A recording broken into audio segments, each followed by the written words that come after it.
Et la journée de deuil s'est transformée en scène de panique à Nairobi. Dépassée par les mouvements de foule au stade de Kasarani, la police kenyane a subitement tiré au jugé et frappé et lancé des gaz lacrymogènes, terrorisant les dizaines de milliers de personnes venues rendre hommage à l'opposant historique Raila Odinga, décédé la veille. La confusion avait commencé dès le matin à l'arrivée du cercueil à l'aéroport Jomo Kenyatta. Le corps de Raila Odinga, 80 ans, était ramené d'Inde et déjà de nombreuses personnes ont investi les zones réglementées. Il a fallu fermer l'aéroport, le temps que le calme revienne.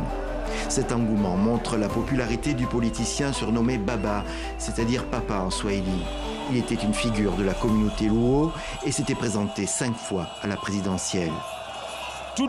Aujourd'hui, Baba, tout le monde est en deuil. Non seulement le Kenya, mais l'univers entier est en deuil. Le monde est en deuil. L'Afrique a perdu un fils.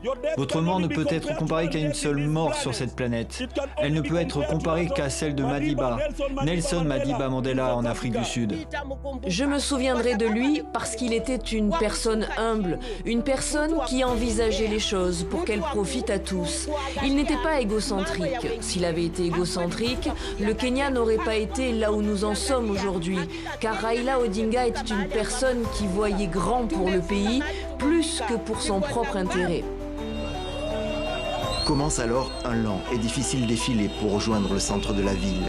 Nairobi est paralysée.